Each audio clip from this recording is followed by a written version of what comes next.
Good morning students, a very good morning to all of you. कैसे हैं आप लोग और पढ़ाई कैसी चल रही है आप लोगों की?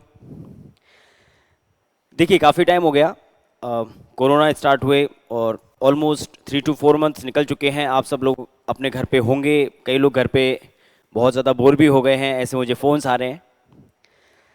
चलिए हम मुद्दे की बात करते हैं। देखिए आज की क्लास स्पेशली आपके वोकेबलरी के ऊपर है। मुझे काफ़ी स्टूडेंट्स के फ़ोन भी आए थे और जो पहले के स्टूडेंट्स हैं उन्होंने भी काफ़ी रिक्वेस्ट की थी और मैंने उनसे कहा भी था कि भाई वोकेब पर बहुत जल्दी मैं आपको लेक्चर्स लेकर आऊँगा। और जैसा आपको मालूम है कि हमने एक अपना ऑनलाइन कोर्स लॉन्च किया था, तो उसमें 230 वीडियोस हमें प्रिपेयर करने थे, जिसमें से 130 प्लस वीडियोस हम लोग उस पर डाल चुके हैं और काफ़ी स्टूडेंट्स उसका फ़ायदा उठा रहे हैं। तो उसमें थोड़ा सा बिजी था। खैर अभी भी कुछ वीडियोस मुझे उस पर बनाने हैं, लेकिन अब चूंकि आपके एग्ज़ाम की डेट भी पास आ गई है, आपको मालूम होगा आपके एसएससी जो CHSL है, SSC 10+2, उसकी डेट भी आपकी डिक्लेयर हो गई है, टेंटेटिव डेट। और जो आपके SSC CGL जो मेंस है उसकी और आपकी जो CPOSI है उसकी डेट, तो अब चूंकि एग्ज़ाम की डेट नज़दीक है तो हमें तो अपना पूरा सिलेबस अच्छे से कवर करना होगा। तो उसमें वोकैब का भी एक बहुत इंपॉर्टेंट पार्ट है। देखिए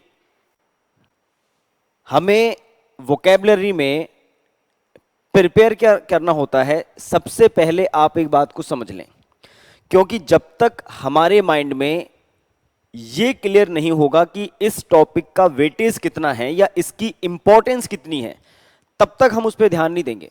अगर हम उस चीज को लेकर जब तक ये रियलाइज ही नहीं करेंगे कि एग्जाम को क्रैक करने में, एग्जाम को क्वालिफाई करने में ये कितना इंपॉर्टेंट रोल प्ले करेगा, कितना वाइटल रोल प्ले करेगा, तब तक हम उसको लेकर सीरियस नहीं होंगे।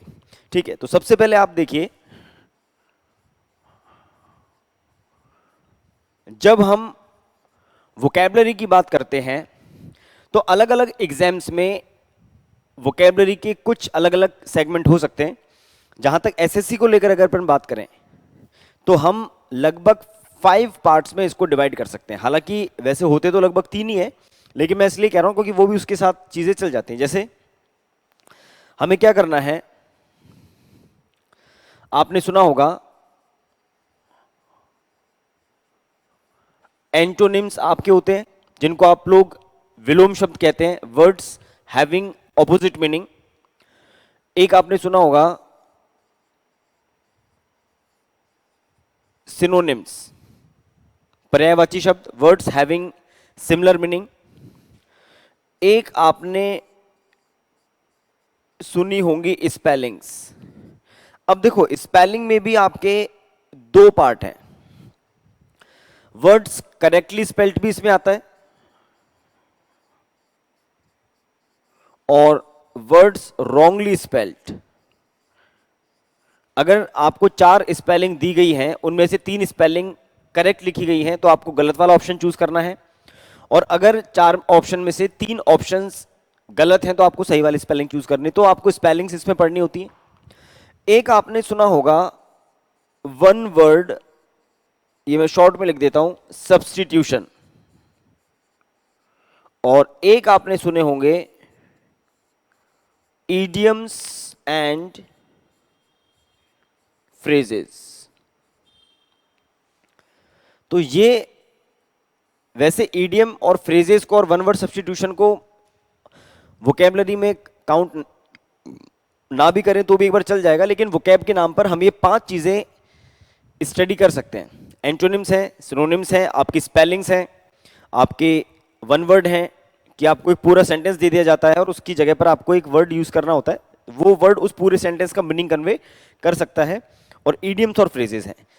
ये सब मिलाकर आपकी एसएससी में एक वोकैबलरी का रोल प्ले करते हैं। ठीक है, काफी एग्जाम्स में ईडियम्स फ्रेजेस नहीं आते, कुछ एग्जाम्स में वन वर्ड नहीं आते, लेकिन आपको एसएससी के पॉइंट ऑफ व्यू से एसएससी जो भी एग्जाम्स कंडक्ट करवाती है उसमें वोकैबलरी में लगभग ये 5 चीजें इंक्लूड होती हैं। एक बात तो ये ध्यान रखिए। अब बात आती है कि भाई वेटेज कितना है। तो जो आपका एसएससी प्री का जो पेपर होता है, देखो एसएससी के सिलेबस को मैं डिटेल में डिस्कस कर चुका हूं, उस पर एक अलग वीडियो मैंने बनाई थी ऑलमोस्ट हाफ एन आवर की, तो वो आप लोग देख लीजिएगा। अभी मैं केवल और केवल इस सिलेबस में से वोकैब को लेकर बात कर रहा हूं। तो एसएससी प्री में आप लोगों को मालूम है, आप लोगों से 25 क्वेश्चंस पूछे जाते हैं। क्लियर है? नंबर ऑफ क्वेश्चंस कितने होते हैं? 25, और एक क्वेश्चन कितने मार्क्स का होता है? 2 मार्क्स का। इस तरीके से आपके कितने हो जाते हैं? आपके 50 मार्क्स प्री में हो जाते हैं। तो आप एक बात ध्यान रखिए, अभी जैसा मैंने आपसे कहा, एक हमने क्या ले लिया? एंटोनिम्स, एक हमने सिनोनिम्स, एक ये शॉर्ट में मैं लिख देता हूं इडियम्स एंड फ्रेजेस, एक आपके वन वर्ड सब्स्टिट्यूशन, और एक आपके स्पेलिंग। मैं ज्यादा बैक में नहीं जाऊंगा। अभी जो प्रेजेंट में जो आपका पेपर हुआ था 2019 का प्री, उसमें सिनोनिम पर 2 क्वेश्चंस पूछे गए हैं, एंटोनिम्स पर 2 क्वेश्चंस पूछे गए हैं, ईडियम्स पर 2 क्वेश्चंस हैं, वन वर्ड में 2 क्वेश्चंस हैं, और स्पेलिंग के भी 2 क्वेश्चंस हैं। यानी 25 में से 10 क्वेश्चंस, ये 10 मैंने क्या लिखे हैं? क्वेश्चंस आपके वोकैबुलरी पर पूछे जा रहे हैं, जिसका मतलब ये हुआ कि अगर एक क्वेश्चन 2 नंबर का है तो प्री में आपकी वोकैबुलरी का वेटेज 20 मार्क्स है, जिसे हल्के में नहीं लिया जा सकता, जिसको आप लाइटली नहीं ले सकते।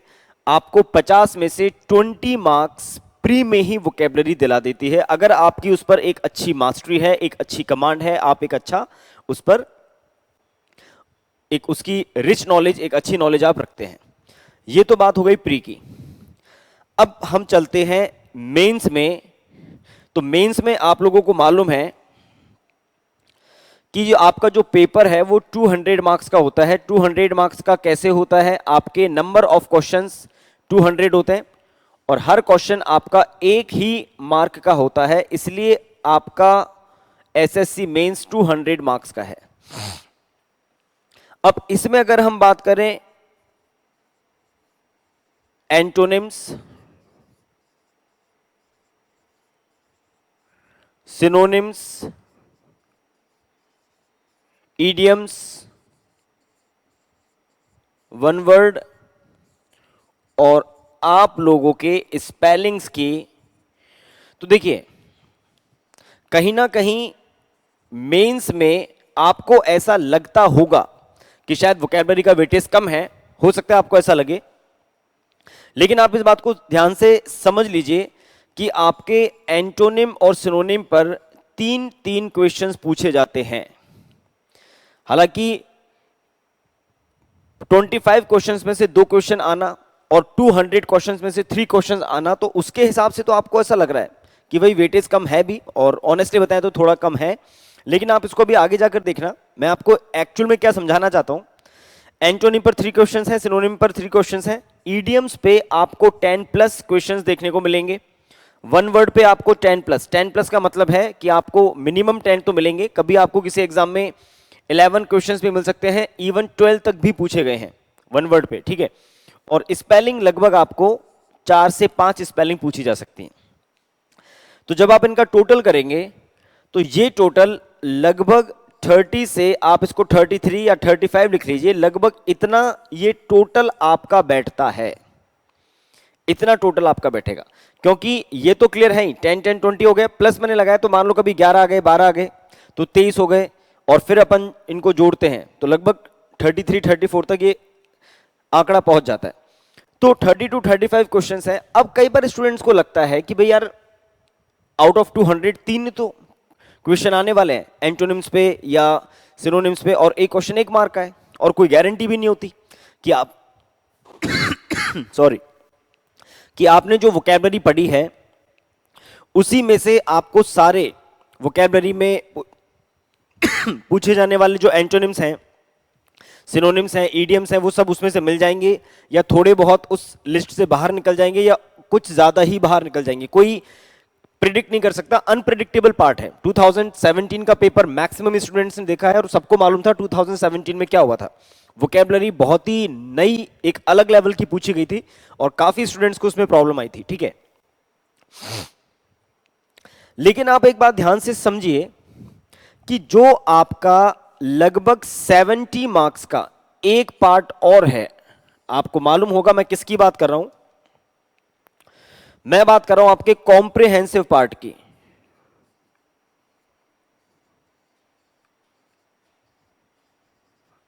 आपका कॉम्प्रिहेंसिव पार्ट, ये कॉम्प्रिहेंसिव पार्ट जो है ये तीन चीजों से मिलकर बनता है। वो तीन चीजें कौन सी हैं? आपने PQRS का नाम सुना है, जिसको आप लोग सेंटेंस अरेंजमेंट कहते हैं। एक आपने पैराग्राफ, जिसको आप लोग पैसेज भी कह सकते हैं,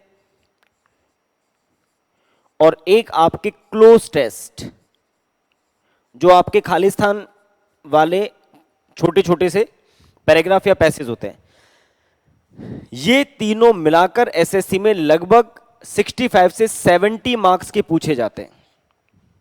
तो एक चीज होती है कि कोई भी टॉपिक आपको डायरेक्ट हेल्प करता है और एक चीज होती है कि इनडायरेक्ट हेल्प करता है। आपको अगर वोकैबुलरी के बिल्कुल भी वर्ड्स याद नहीं होंगे तो जब आप कोई पैसेज को रीड करने बैठोगे तो आप खुद अपने लेवल पर सोच के बताइए कि क्या आप उसका बहुत अच्छे से मीनिंग निकाल पाएंगे, क्या आप उस पैराग्राफ को समझ पाएंगे। क्यों? क्योंकि आपका जो पेपर है ये लैंग्वेज का पेपर है। मैथमेटिक्स का पेपर होगा तो आप देखिए बाइलिंगुअल लैंग्वेज में आता है, इंग्लिश में क्वेश्चन रहता है, उसके नीचे हिंदी में रहता है। जिस स्टूडेंट का मीडियम इंग्लिश है वो इंग्लिश में अपना क्वेश्चन रीड कर सकता है, जिसका मीडियम हिंदी है वो हिंदी में कर सकता है। जीके जीएस देख लीजिए, रीजनिंग देख लीजिए, मैथमेटिक्स देख लीजिए, हर पार्ट आपको बाइलिंगुअल लैंग्वेज में मिलेगा। लेकिन ऐसा कोई भी एग्जाम जिसमें लैंग्वेज पूछी जाती है, अगर मान लो इंग्लिश है तो पूरा पेपर आपका थ्रू आउट इंग्लिश में होगा। एक पैराग्राफ छोड़िए, एक सेंटेंस छोड़िए, not even a single word आपको एक शब्द भी हिंदी का देखने को नहीं मिलेगा। और अगर किसी एग्जाम में मान लो हिंदी का कोई पार्ट है तो उसमें कभी कोई इंग्लिश का वर्ड नहीं आएगा। समझ रहे मेरी बात? तो आपको वहां पर कोई भी पैराग्राफ है वो इंग्लिश टू इंग्लिश ही समझना है, ये बात आप ध्यान रखिए। अब जितने वोकैबुलरी आपकी वीक होगी, कमजोर होगी, आपको वो पैराग्राफ समझने में उतनी ही प्रॉब्लम आएगी। हालांकि जब हम कॉम्प्रिहेंसिव पार्ट को सॉल्व करने बैठते हैं तो मैं अपने स्टूडेंट से कहता भी हूं कि इसके लिए दोनों चीजों का होना जरूरी है। दोनों चीजें कौन सी? ग्रामर का अपना एक रोल है,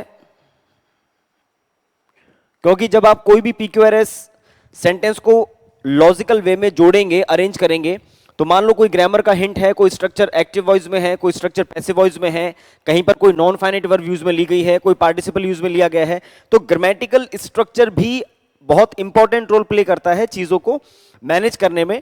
तो ग्रामर का अपना रोल है प्लस वोकैब का अपना रोल है।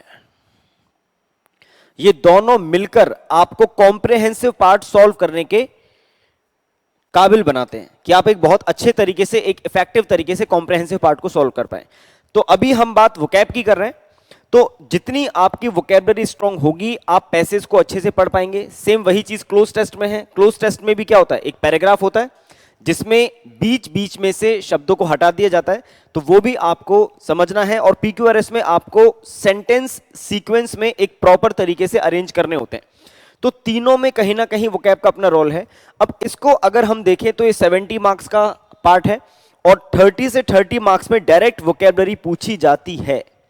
तो अगर आप इसको एक 100 मार्क्स के पॉइंट ऑफ व्यू से देखेंगे तो आपको इसकी इंपॉर्टेंस रियलाइज होगी, इसका वेटेज आपको पता चलेगा और कहीं ना कहीं आप इसको सीरियसली लेंगे। और अगर आप ये सोचने के लिए बैठ गए कि एंटोनिम तो 3 नंबर के हैं, वहीं एग्जाम में देख लूंगा, आते हैं तो ठीक है, नहीं आते ठीक है, आप डायरेक्टली तो छोड़िए, इनडायरेक्टली अपना बहुत बड़ा नुकसान कर रहे हैं। एक बात ध्यान रखिए। तो आज का वीडियो बस इसी बात पर था स्टूडेंट्स कि आपको वोकैबुलरी को इतना लाइटली नहीं लेना है। वोकैबुलरी पढ़नी कैसे है, हमें कैसे याद रखनी है, क्या हमारी स्ट्रेटेजी रहेगी, अगर हमारे पास टाइम कम है तो हमें चीजें कैसे मैनेज करनी है, अगर हमारे पास प्रॉपर टाइम है तो हमें चीजें कैसे मैनेज करनी है, वो मैं बहुत जल्दी आज या कल में नेक्स्ट वीडियोस पर भी बनाऊंगा। आज आप इस बात को बहुत ध्यान से समझ लीजिए कि आपके एसएससी के सिलेबस में प्री में वोकैब का कितना पार्ट है, एसएससी के सिलेबस में मेंस में वोकैब का कितना पार्ट है, डायरेक्टली वोकैब हमें कितना हेल्प करती है, इनडायरेक्टली वोकैब हमें कितना हेल्प करती है।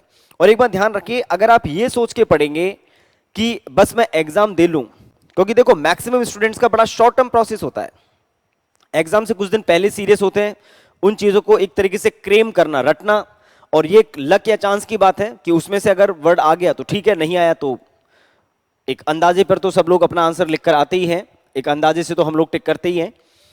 तो ये चीजें कहीं ना कहीं इतनी कारगर साबित नहीं होती स्टूडेंट्स, एक बात ध्यान रखिए, क्योंकि कहीं ना कहीं आप एक बहुत बड़ी पोस्ट पर जाएंगे, वहां पर लोगों से आप इंटरेक्शन करेंगे, कभी आपको कोई ऑफिशियल लेटर लिखना हुआ, कुछ भी हुआ, तो ये चीजें लाइफ टाइम आपको हेल्प करती हैं। तो मैं एग्जैक्टली आपको ये समझाऊंगा कि हमें वोकैबुलरी क्या सोचकर पढ़नी है, कि वो हमें कहां कहां पर हेल्प कर सकती है। इंस्टेंट जो उसके रिजल्ट हैं कि एग्जाम क्वालिफाई करना, लेकिन उसके बाद भी तो हमारी एक लाइफ है, वोकैबुलरी आपको पूरी लाइफ टाइम काम आती है, ये बात ध्यान रखिए, ठीक है। तो वोकैबुलरी कैसे प्रिपेयर करें, गलत तरीका तो हमने वोकैबुलरी को पढ़ने का नहीं अपना रखा, हमें प्रॉपर तरीके से वोकैब कैसे प्रिपेयर करनी है, एग्जाम में ज्यादा से ज्यादा हमें मार्क्स कैसे अचीव करने हैं वोकैब वाले सेगमेंट से, और इसी वोकैबुलरी का हमें इस कॉम्प्रिहेंसिव पार्ट में भी यूज करना है, जिसको मैंने अभी आपसे कहा, सेंटेंस अरेंजमेंट, पीक्यूआरएस, पैसेज और क्लोज टेस्ट।